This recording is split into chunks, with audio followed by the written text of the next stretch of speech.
The security camera footage showed exactly what I expected. My family's 3 cars crawling up my snow-covered driveway, their headlights barely cutting through the thickening blizzard. I sat in my study, sipping hot chocolate, watching them approach my hidden sanctuary, the Evergreen Manor.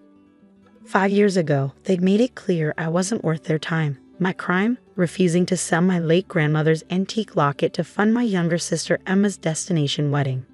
That locket was the last piece I had of the only family member who truly loved me, but they couldn't understand that. Always the difficult one, aren't you, Sarah? My mother had sneered. The final straw came during Christmas 2020. I'd arrived at their house, presents in hand, only to find they changed the time of the gathering without telling me. Through the window, I watched them laughing, sharing meals, and exchanging gifts. That night, I promised myself I'd never let them hurt me again. My grandmother had left me more than just the locket. There was a substantial inheritance I kept secret, enough to purchase and restore this magnificent 19th century manor in the countryside.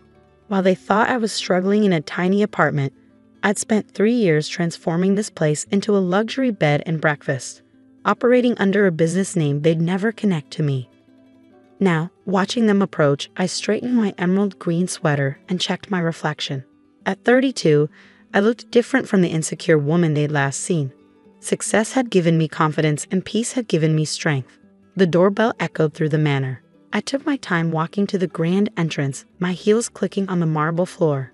Through the frosted glass, I could see their huddled shapes: Mom, Dad, Emma, her husband Tom, and their kids. I opened the door, letting the winter wind swirl around us. Their expressions shifted from desperate relief to shocked disbelief. "Sarah?" My mother gasped, her perfectly made-up face paling. "Welcome to Evergreen Manor," I said smoothly, stepping aside. "Please come in before you freeze." They shuffled in, tracking snow onto my imported carpets. Emma's twins, now 7, stared wide-eyed at the crystal chandelier and towering Christmas tree in the foyer. My father, usually so composed, couldn't stop gaping at the grand staircase. You work here?" Emma finally asked, clutching her designer handbag. I smiled, enjoying the moment. "Actually, I own it. All 15 acres, including the lake you passed on your way in." I gestured to the sitting room. "Please, make yourselves comfortable. I'll have hot chocolate brought in." "This is impossible," my mother muttered, following me. "How could you afford this?" "Grandmother believed in me," I said simply. "She left me more than just the locket you wanted me to sell." The sitting room, with its roaring fireplace and plush velvet furniture, showcased my success perfectly. Through the floor-to-ceiling windows, the snow had become a white wall. My mother sank into a chair, still processing. Dad stood by the fire, warming his hands, looking anywhere but at me. "The roads are completely blocked," Tom said, checking his phone. "The storm's supposed to last until morning." "How fortunate that you found shelter," I replied, pressing a discreet button to summon Maria, my housekeeper. "We have plenty of room." Emma's twins had discovered the Christmas tree's train set circling its base. Their delight made me smile. They, at least, were innocent in all this. "Your usual accommodation fell through?" I asked, though I already knew the answer. "I bought that property last month specifically to close it for renovations during Christmas." "The Pine Lodge closed unexpectedly," my father admitted. "We were trying to find our way back to the highway when we saw your lights." Maria appeared with a tray of hot chocolate and cookies. The twins' faces lit up at the marshmallow top drinks, making Emma finally crack a genuine smile. "Sarah," she said softly, "this place is beautiful." For a moment, I saw my little sister again, not the woman who had helped exclude me from family gatherings. "Thank you," I replied, keeping my voice neutral. As they warmed up and the initial shock wore off, questions began pouring out. How long had I owned this place? Why didn't I tell them? Was I running it alone? I answered selectively, maintaining my composure. Let them wonder. Let them realize what they'd missed by shutting me out. "I'll have Maria prepare rooms for everyone," I announced, standing. "The East Wing has the best views of the snow." My mother finally found her voice. "Sarah, we should talk." I paused at the doorway, turning back to face my family. 5 years of holiday cards returned unopened. 5 years of blocked calls and ignored messages. 5 years of healing and building my own life. "Yes," I agreed, my hand resting on the doorframe. "We should. But not tonight. Tonight you're my guests, and it's Christmas Eve. Let's start there. As I left the room, I heard the twins exclaim over finding more presents under the tree. Gifts I'd wrapped just in case this moment ever came. Sometimes revenge doesn't need to be cold. Sometimes it just needs to be served with a side of hot chocolate and a chance at redemption. What they didn't know was that this was just the beginning of their Christmas surprise. The grandfather clock in the hall struck 9 as I finished my evening rounds. My family had settled into their rooms, each one strategically chosen. The twins were delighted with their room's hidden playroom, while Emma and Tom got the suite overlooking the frozen lake. My parents were given the room next to the library, the one with all the family photos they'd never seen. I stood in that library now, touching the frames that documented my journey. Photos of me purchasing the manor, restoration work, the grand opening. But most importantly, pictures of me with grandmother in this very house when I was young. This manor had been her childhood home, sold decades ago when her family fell on hard times. Buying it back had been my secret mission. A soft knock interrupted my thoughts. Emma stood in the doorway, wearing the plush robe I'd left in her room. "Can't sleep?"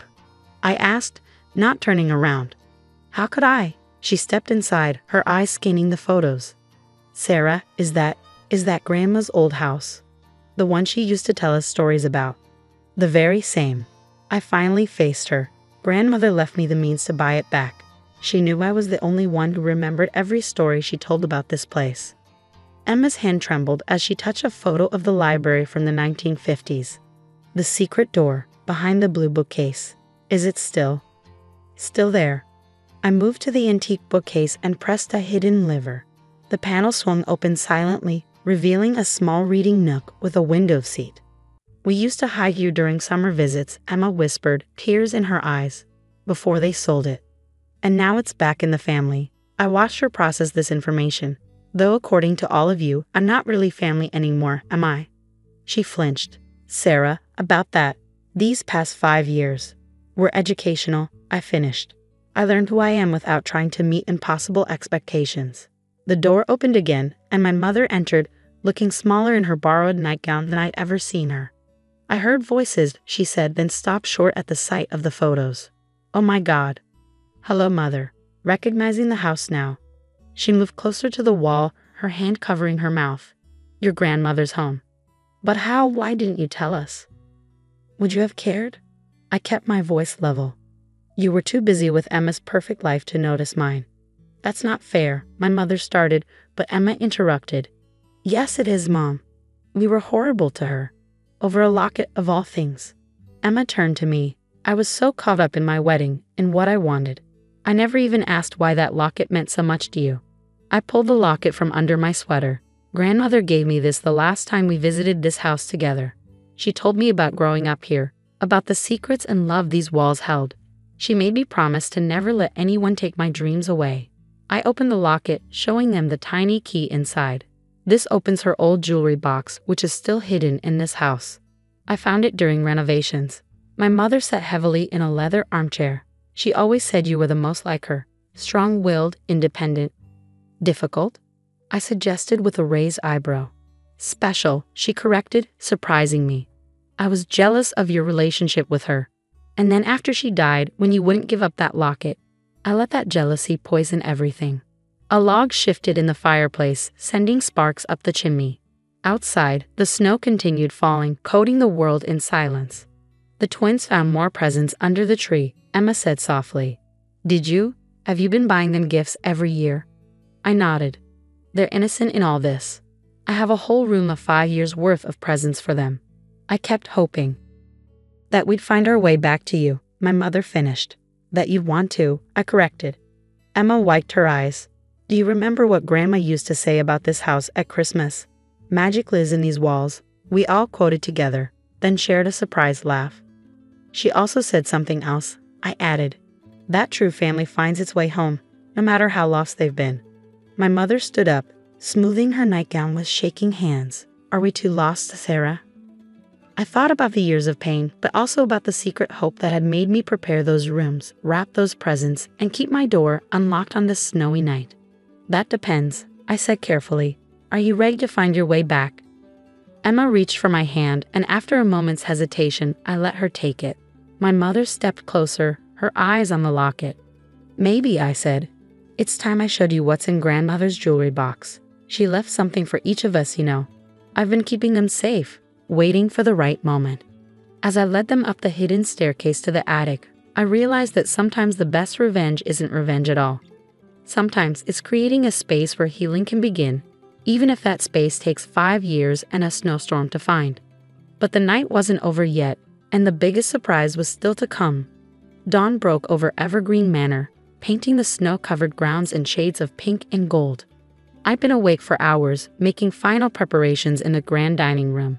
The table was set with my grandmother's china, each place setting perfect, just as she taught me. The jewelry box sat at the center of the table, its ornate wooden surface catching the morning light. I'd retrieved it from the attic last night after Emma and Mom had returned to their rooms. Some revelations were meant for the whole family. The twins were first to appear, still in their pajamas, eyes wide at the sight of the breakfast spread. Behind them, Emma and Tom entered, followed by my parents. They all hesitated at the doorway, as if unsure of their welcome. "Merry Christmas," I said, gesturing to the table. "Please sit." As they settled into their seats, I picked up the jewelry box. "Before we eat, I think it's time for grandmother's final gifts." My father spoke for the first time since arriving. "Sarah, we don't deserve." "This isn't about deserving," I interrupted gently. "This is about fulfilling her wishes." I inserted the tiny key from my locket, and the box opened with a soft click.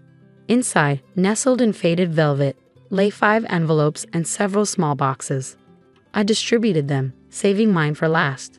The twins received matching silver bracelets with their birthstones, though they'd been born years after grandmother's passing. "How did she?" Emma wondered, helping her daughters put on their bracelets. "She knew you'd have children someday. She bought these before she died, trusting they'd find their way to the right people at the right time." My mother's hands shook as she opened her envelope. A delicate sapphire ring fell into her palm, along with a letter. "This was her mother's ring," she whispered. "I always admired it." Dad received her father's pocket watch and a letter that made him turn away, wiping his eyes. Emma found a pearl necklace she'd played with as a child, accompanied by words that made her cry. Finally, I opened my envelope. Inside was a deed and a letter I'd read countless times over the years, but this time I read it aloud. "My dearest Sarah, if you're reading this with our family present, then you've done exactly what I knew you would. You've brought them home. Not just to this house, but to each other. The deed enclosed is to Evergreen Manor.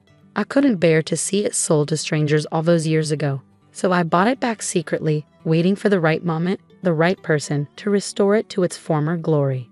That person is you, my darling girl. But a home is nothing without family to fill it. Even when they hurt us, even when they lose their way, family is worth fighting for. Your strength isn't just in standing alone. It's in knowing when to open the door and let love back in. The manor is yours, but my final wish is that you'll make it a home for all of you again. All my love, Grandmother." Silence fell over the table, broken only by the twins' quiet munching of toast. My mother reached across the table, taking my hand. "We were so wrong," she said softly. "All these years, we thought you were being stubborn about the locket, but you were protecting something far more precious. You were protecting her legacy," my father added, "while we were too blind to see it." Emma stood up, walking to the window. "Remember how we used to spend every Christmas here as kids? The snowball fights, the sledding down that hill. The hot chocolate competitions," I added, smiling at the memory. "Grandmother always let us win." "Sarah," my mother said, squeezing my hand. Would it be possible to make new memories here?"